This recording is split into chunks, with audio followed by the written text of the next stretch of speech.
tinda na epe mutu peta finga mutu bref aneza na batu baleka na bekra baloba ke Karine Mokonzi bando tinda boba finga oyebi batu ebele baleka elelo siko ekomi oya Myriam bando tinda batu ba finga oh donc c'est que mukili mobimba vraiment oyo ndeza wa ya batu tu batindelela batu musu bambongo batindelela baba mbongo ka pa finga ka batu donc okoluka obebana na mukili mobimba pour rien ozo comprendre c'est-à-dire que Karine Mokonzi atindi janvier te afinga ya Myriam et ya Myriam pe atinda pe janvier pe te jamais aya afinga ya Myriam soki janvier koleka na écran aloba makambu yaye et puis na ba mona ye alobaka mingi ngai alobaka biso te potanga zoloba biso nanga pe na oza na kati mais au moment où ngai na kati ba bêtise wana na tikala ozala te olinga te na ya na tsafe koto pona luka na mibimisa mwana malamu et pas Karine Mokonzi pour en critiquant ya Myriam na olinga pete ke note na pa Myriam na bimisa mwana malamu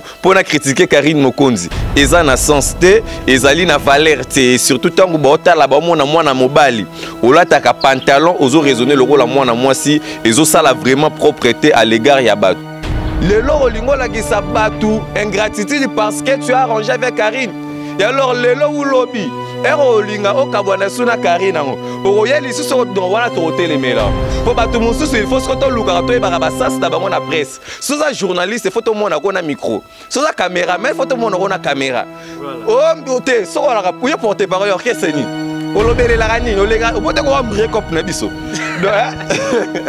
obote kana batu mususu za break up o ni journaliste ni caméraman ni câbleur ozolanda siko obote ozo ambrier biso. Merci bien très chers fidèles internautes, vous nous suivez partout dans le monde entier à travers votre chaîne Trace RDC News. Abonnez-vous massivement et partagez nos vidéos pour nous apporter votre soutien. C'est toujours votre humble serviteur Alex Ngandoumouna Moulouba, le Benjamin de la presse Karaneng Toloba, car l'éternel est mon berger, je ne manquerai de rien.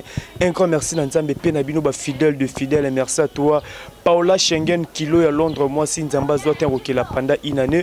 Merci à toi les jeunes boss, le fils du pays, Apa Chamou et moi, maman Linda, l'ambassadeur Ange Mambatou du monde, mes sincères condoléances à toi mon vieux. Costa Beto, le patron de Plus 33, l'international Oscar Maritou, millionnaire en kilote, Babik Salam, nos places aux Ali. Kalo Boutique Pomba Swag, mon vieux papi Mouakana à la carte qui gagne. Je pense déjà à la bataille pour comprendre, invité P. Si je suis Beteli sur le nom, c'est vraiment un réalisateur. À Fongolanga, là, je fais appel à invité Nanga ou à Pitoro Solane Belelelo, les Macron de la presse, Océan René Abir. Bonjour Abir. Voilà, bonjour Alex et puis bonjour Nabatutu Baotalabis au monde entier, René Abiri. Donc, le cardinal Fachi Macron Beton Abino Bolingara Etro, monde entier. Merci beaucoup à toi, Elo Jemou, l'original et les véritables. Merci à Paola Schengen qui est à Londres. Moi, je suis là pendant une année. Cornelia Doussi Givenchy à Tembe, Paolo Veri de Souza, Bambo Teno à trop et Siko Zali, mon thème, maman Seka, maman Mimimou Jeka, maman na Chris Kalanda, na Kati à Belgique ou na Bruxelles, na PSO Bambo Théâtre, donc Boza Telme Belé, puis il y a Myriam Mawete, ya Basta, il y a Moninga, il y a Ondey, na Pesibino Bambo Té, veut dire que Batuto Bolinga Rapé, Karine Mokonzi 3 fois la baronne, Bambo Té à trop quoi, donc Rena Birazali. Voilà, bonne santé. Ouais, santé bien, Dieu fait grâce. Tozo Kumba Makaka par rapport à jour, il y a Congolais, surtout les Quinois, tout vivra par rapport toujours à taux du jour. Hein. Donc, santé, ça quand même, mais ça va vraiment. Dans la langue américaine. Voilà, René Abirito, total la vidéo, mon co janvier Wata, collègue no Bozalaranaye, Baotaro Yamepa Ken Piana, Yakoloba Keno, ya Myriam Ouat, ya Basta, Abana Routine Mbongo. Po bofingara Karine Mokonzi ke ya Myriam Ouet alingara batu tout oyo azara na bon ranking il faut bino bofingela kae mais ya hotel la bino sko bobebo bongisi déjà na Karine Mokonzi moni janvier wata ko bimisa ba vérité wana. Bon, la première des choses il y a certaines d'autres personnes dans ce pays oyo ba se respectera, c'est-à-dire que ceux na batu musu ba se respectera te baye bake ezali na batu ba se respectera pe bayebi comment ko respecter batu en nature. Donc ya Myriam Ouet ya Basta, c'est vraiment notre sœur à laquelle moi j'ai connu après Karine Mokonzi.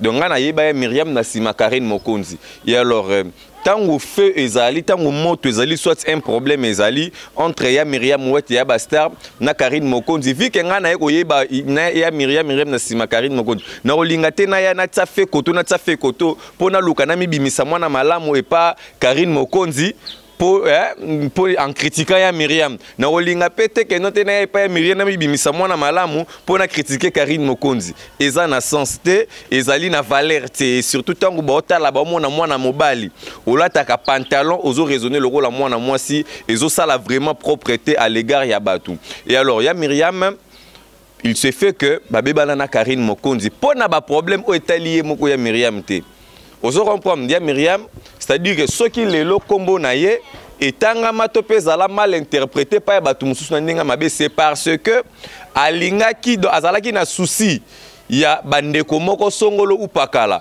na kotanga kombo ya Janvier parce que Janvier tango tenir ba propos na ye azolo ba biso or il doit rectifier allo ba bisote parce que ngande nazawa donc naza moi mobile na ko linga te ba manipulinga et puis ba manipulanga jamais et puis c'est faux et archi faux ya ke ya Myriam atinda mbongo moko boy soit disant ka tindi mbongo o bozwa mbongo oyo bokende bo attaquelenga intel eza na sens te ya rongo ba maramusu o eza TV za radio te tango tozo lega tozo la photo lo bara maramni tozo lo bara po ezali ko toucher ba vie na biso pe na ba venir na biso et alors ya Myriam atikala jamais na tikala pe jamais ko mona mbongo moko boyo note ya Myriam atinzi mbongo bozo mbongo bokebo critiquer Karine Mokonzi ya Myriam na Karine Mokonzi ba owele la lokola eloko nini bazalana nukutu di relation à distance au problème ezala te ba fananda kumoro problème ezala te ba problème ebima pona Janvier c'est-à-dire que voir même na batambo finga ki mama ba Karine Mokonzi eza parce que ya Myriam atinda ki finga ki te ngare na birira tikala ko tenir ba propos ya mabete concernant maman Wabota Karine Mokonzi ponga maman nanga envie ba parents nanga bazo envie donc il faut na respecter ba parents ya batu o ata papa mususu papa na kuvido bazo mériter respect donc nako sala yango te nako sala bêtise wana te donc tango azo tenir ba propos na ye na écran donc mon jeune frère Janvier tango zo le kan écran kolobaka bisoté ke o babande ko tindelela bisoté loba yonde babande ko tindelela po ngai te Dieu m'a tant parlé natikala kolia nimbongo ya mutu moko boy o zamboko kende finga Karine Mokonzi tout ça là est poigné on doit réfléchir tozala ki na Karine Mokonzi et après ce qui a été passé nandenge tokenda ki beto bibana ki ngare na biri personnellement na la na problème pe na Karine Mokonzi j'ai pris juste que la place il y a Janvier pour Janvier nde azalaki na problème na Karine Mokonzi nga natali ki ano te vu que Janvier c'est un frère tozala rana et tout a exposé un problème nde ya ngwana nga na côté là de la même manière et alors na kolinga te lokola lelo na bongisi na Karine Mokonzi ale batu oyo bazalaki nanga bien na tango wana ale na banda siko kokende na bango contrairement parce que na bongisi na Karine Mokonzi ezali kibo motote ezali ki immaturité et alors Karine Mokonzi pendenga zawana atinda na epe mutu peta finga mutu bref aneza na batu baleka na bekra baloba ke Karine Mokonzi bando tinda ba finga oyebi batu belé baleka et lelo siko ekomi ya Myriam bando tinda batu ba finga oh donc c'est que mukili mobimba vraiment oyo ndezawa ya batu tu batindelela batu musu bambongo batindelela bambongo ka pa finga ka batu donc okoluka obebana na mukili mobimba pour rien. Vous comprenez? C'est-à-dire que Karine Mokonzi a tindi Janvier te a finga ya Myriam et ya Myriam pe atinda pe Janvier pe te jamais a finga ya Myriam. Ce qui Janvier au l'écran écran. Aloba makambu yaye.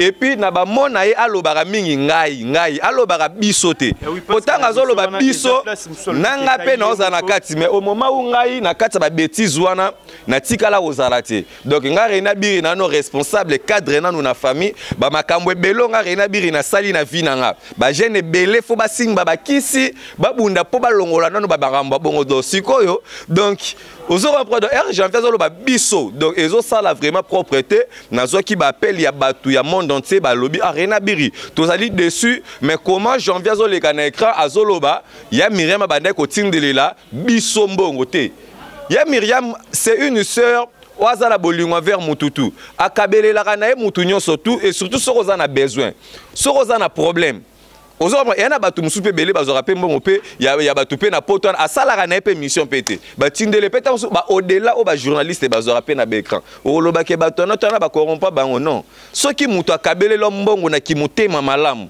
yo ye na écran oye ko interpréter ya Myriam Mabe ke ya Myriam banda otinda yo ke ofinga batu non c'est la méchanceté c'est vraiment trop méchant c'est vraiment trop méchant on doit réfléchir parce que Kobongisana Karine Mokonzi eli koloba te ke il faut obeba na batu nyonso tout eli koloba ngote et puis ya Myriam azala pe na problème jamais na Karine prévane ya Myriam atikala koleka peta loba mabe mo be prendre Karine soit sala ba sabe à part ba makambu wana donc eleka mai déjà esopana nango oyo koke ko salema déjà salemaki mais toko linga te to ya lisusu obanda sukolu ko critique ka lisusu obanda sukolu ekokende na biso mais ekokende na yo wapi. À quoi bon de prendre tout ton temps ya koleka na télé ya ngwana moni na remercier Ken Pianama Kizembe et puis azala qui vraiment clair na ba question na ye concernant ba makambu wana donc chef bonjour hein non ça l'émission moi ma kelele est dérangé nga donc voilà te ko yo atenga non ça l'émission na nga voilà. Merci beaucoup. Ok, kitoko. Te merci au distraire pour nous continuer vidéo. Te moi na yoko ezate ngana na plateau. Donc c'est ça. Merci beaucoup. Donc c'est-à-dire que ya Myriam atinda mutute. C'est-à-dire que de qu'on a biso janvier Tolinga Rosala bien à Batunion, surtout le temps est là, c'est le moment de chercher à réparer et non de chercher à avoir encore plusieurs problèmes dans la vie. Aux problèmes na Myriam, na Karine Mokonzi. Car Karine Mokonzi mais aux autres problème na batu mususu kuta ndero kuta Karine Mokonzi. Okuna no réparer na bangote. Allez, lelo ye obongsida Karine Mokonzi parce que olingo kota encore na problème na mutu oyo yo azala na yo bien. Pouvez-vous imaginer un peu problème ni kozala entre ya Myriam na janvier. Ya Myriam c'est une femme mariée. Wazana baleki so baleki lelo ta musu ba présenter obwe. Nanga no to ka moto robenga ba peta musu ba vieux. Quand même faut te respecter et puis ya Myriam azap moi si mo te lokola ba gloire langi lokola ba fille wana to ba nani to mona raté. C'est une femme mariée ba bala na mbongo. Femme mariée yozo lekelele na te volobelele ba bêtise ya kabanda ko tino ya Myriam ko sombo ko fingelele Karine mo pour a gagner ndetini a gagner il faut te réfléchir TV eza place oyo erto le kaka batu ba ota la sagesse l'intelligence na façon ni tozali ko réfléchir et même maraba avantage et même maraba pas désavantage mais tant ozali ko leka ndeti lelo naza malamu na Alexis allez le roi naza no malamu allez na bandasko ko bimisa mabe na epo eza na sens qui a besoin de ça qui a besoin d'écouter mabe ya Myriam qui en a besoin toye bayango yo ya Myriam atindo toye Myriam atindo te c'est important pour qui nous avons plusieurs problèmes dans ce pays o ezali même ba problème d'urgence on no tozelo ba solution te surtout ba ndoko luka tozela ko problème ya ke ya Myriam banda ko tindo et puis oyo lo bon na TV donc ça montre un peu le niveau. Ça me fait mal comment on a leur réfléchir bon. Pour que ça n'a pas si. Donc janvier, tant qu'on les écran prochainement. Tu es mon frère, je t'avais appelé, je t'avais bien dit que ce que tu as fait, moi Renabiri, je n'ai pas aimé. Même à ta Karine Mokonzi, c'est une fille. À réfléchir. Karine Mokonzi a moi si. Il y a Myriam Mokonzi a moi si.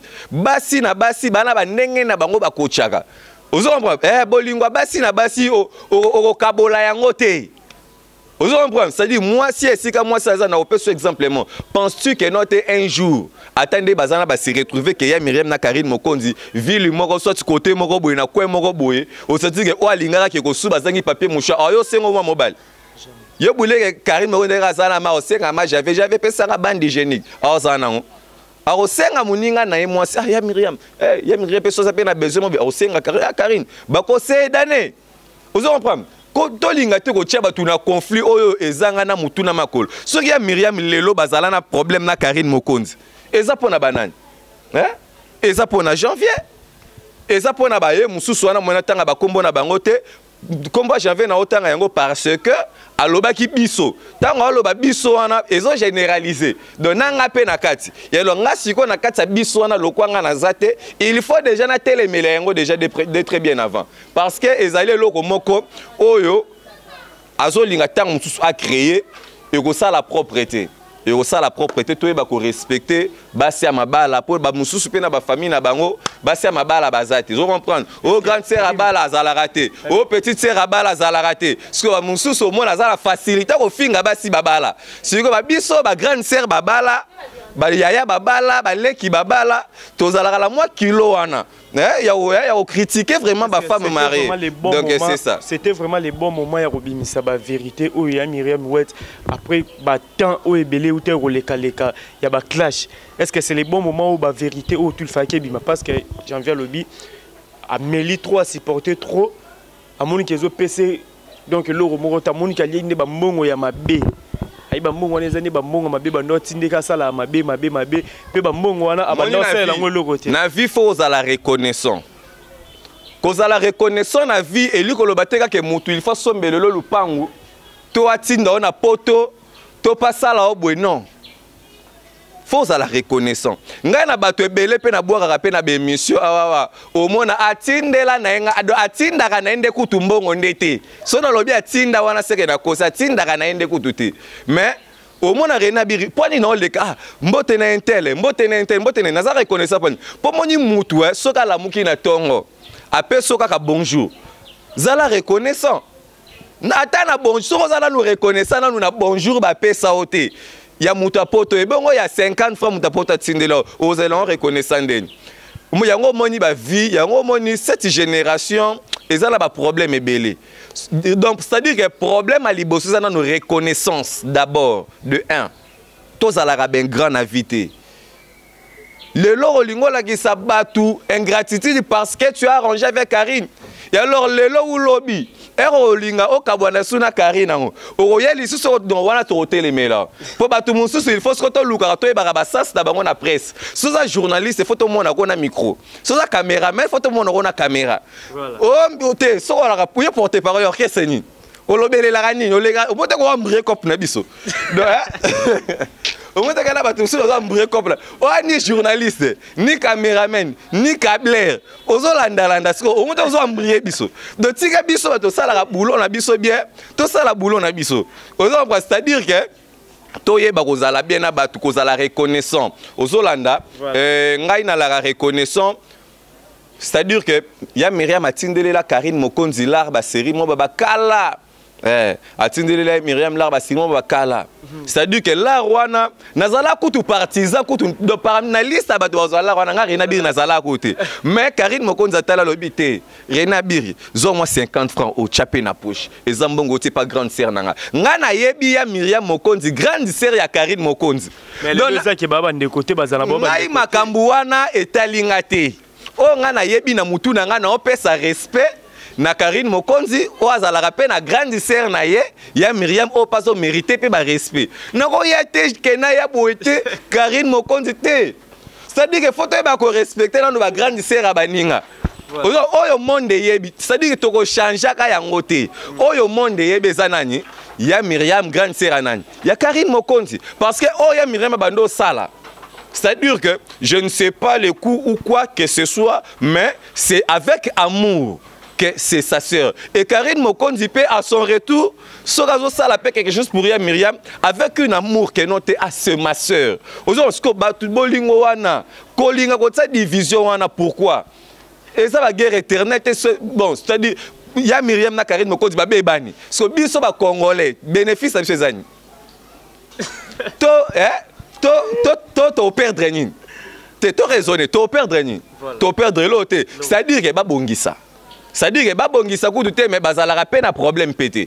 C'est-à-dire ezali ka ndeka ka batu oyo bazala manque à faire. C'est-à-dire que ya Myriam ala na mbongo te ke apesa muta tinda te. C'est-à dire que boko fil boroleka boko finga Myriam Piaker, boko finga Myriam Kazanga, boko finga oui azanga nae. Ba mususu pe bakoleka boko finga pe Karine pe na ndenge nae. Yango moninga Rena Biri na leka na émission na lobaki dernièrement. Na linga ki nde nazonga une équipe nationale nazonga ki pona koluka climat de paix Ozo reprendre. Na bongisa na bandeko na bongisa na Lekecho na bongisa na Karine na bongisa na Cynthia Wada la fille Laura Juvenal to bongisa to za la bien c'est-à-dire to pesa na ta bonjour c'est-à-dire le quoi to zonga ni bongo to komi bien alenga siko na yaka Karine au moniteur to sur la terre au moni Juvenal au moni ya fille Laura au moni non c'est être malade à la tête. C'est être malade. La Bible nous dit quoi? Cherchez la paix avec tous. Vous allez reprendre. Luka Kimia, mais yo comment mutu mobimba? Oliko Luka Kimia de. Ozala la Karine Mokonzite. O Luka la Kimia te. O bongisi la Karine Mokonzite. O lingi ka Kimia te. Ce n'est pas normal, mes frères.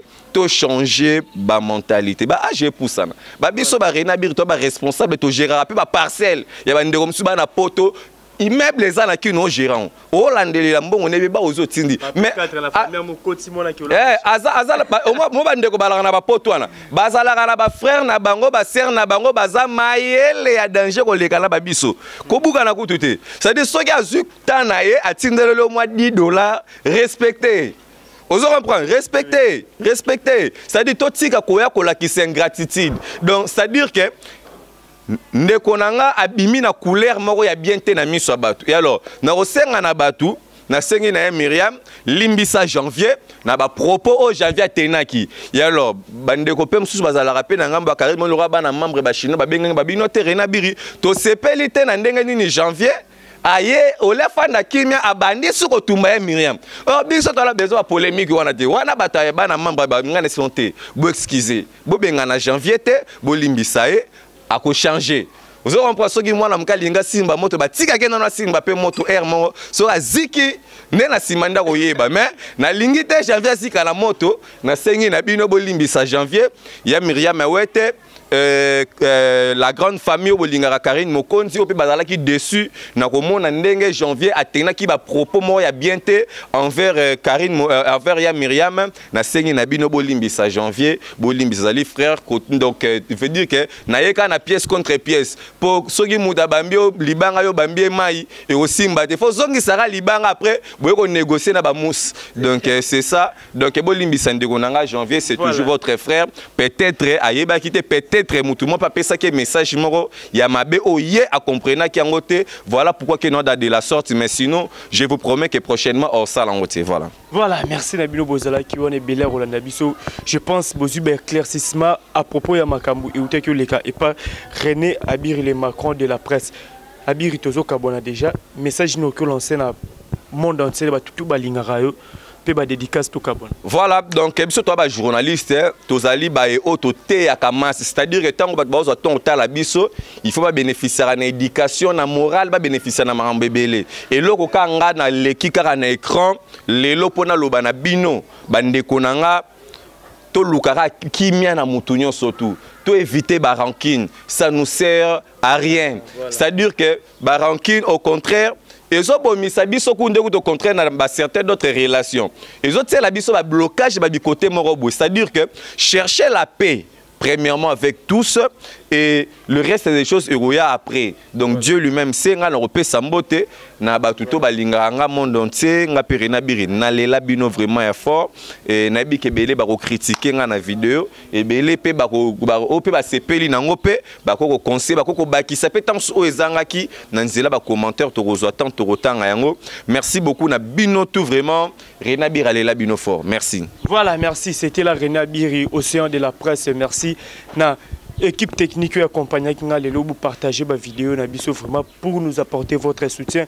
Merci à toi mon président Eli Welos Yaba Welos, Jérémy Nzaz La Foudre, Roli Quadra qui est ce prophète Jésus, je t'aime et merci à toi NL Delix Noli Lupini Yaba Leki, merci à toi encore mon général Amos Mifilo, King Mister Temple, Jibalmous Prod, le Big Manager, Nancy Lumba Yaya de moi, Nalélo ya trop, merci à toi mon vieux Papi Mwaka dans la carte qui gagne, Lionel Kasso à moi na poto, Président Blaise Labamba, Babi légitime, défense, Eza déjà, on a beau consommer toujours, Nzembo Nabino ya top modèle, Eza on a déjà na plateforme, à téléchargement tout, un grand merci à toi encore, Crisco Dialou, le marketeur puissant, merci à toi, Jonathan Kadima, mon banquier puissant, Bambo, Tenabino Place Bozali, Nathalie Ramazani, maman na Maëla, Ntitache, partenaire privé Nangamoko. l'international Jimmy Baindula, Aristote Luamba, Boza Telme Bele, Jojo Cheni Awada Moto Swag, Serge Kalala Bossaniote. Vous êtes tellement nombreux. On se retrouve à la prochaine. Bye.